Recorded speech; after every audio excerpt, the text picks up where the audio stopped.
मृत्यु अटल है। संसार में जन्म लेने वाले हर प्राणी की मृत्यु निश्चित है। शास्त्रों में भी कहा गया है कि जो इस दुनिया में जन्म लेकर आया है उसे एक न एक दिन इस संसार को छोड़कर जाना पड़ेगा।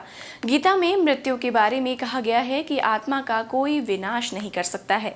आत्मा अजर और अमर है। इसे ना ही आग जला सकती है, ना पानी भिगा सकती है और ना ही हवा सुखा सकती है। अब ऐसे में यह प्रश्न उठता है कि तब मृत्यु के पश्चात मृतक की आत्मा का क्या होता है। इस प्रश्न का सटीक उत्तर आपको वैष्णव संप्रदाय से संबंधित ग्रंथ और 18 महापुराणों में एक गरुड़ पुराण में मिलेगा। तो आज की वीडियो में जानेंगे कि मृत्यु के बाद देह का क्या होता है। नमस्कार, आप देख रहे हैं जेबीटी अध्यात्म और मैं हूं आप सभी के साथ कृतिका भटनागर। भगवान विष्णु ने गरुड़ पुराण में अपने वाहन पक्षी राज गरुड़ को जन्म मृत्यु के बारे में विस्तार से बताया है। इसके अनुसार मृत्यु के बाद जीवात्मा को नरक का कष्ट भोगना पड़ेगा या स्वर्ग की प्राप्ति होगी। यह व्यक्ति द्वारा जीवन में किए गए कर्मों पर आधारित होता है।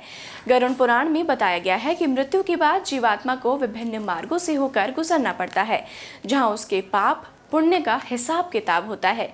इसके बाद ही आत्मा आगे का सफर तय करती है। इसमें यह भी बताया गया है कि मृत्यु के कुछ समय पहले व्यक्ति की आवाज़ बंद हो जाती है, शरीर की सभी इंद्रियां काम करना बंद कर देती हैं और व्यक्ति को जीवन के आखिरी क्षण में परमात्मा द्वारा दिव्य दृष्टि प्राप्त होती है।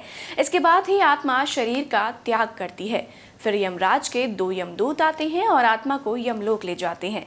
मार्ग में यमदूत आत्मा के साथ वैसा ही व्यवहार करते हैं जैसे जीवात्मा ने अपने जीवन में दूसरों के साथ किया होता है।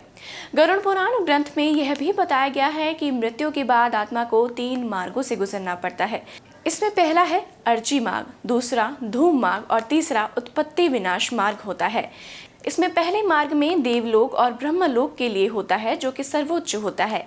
इसमें मरने के बाद ऐसे लोग जाते हैं जिन्होंने अपने जीवन में केवल अच्छे कर्म ही किए हों और पापों से वे दूर रहा हो।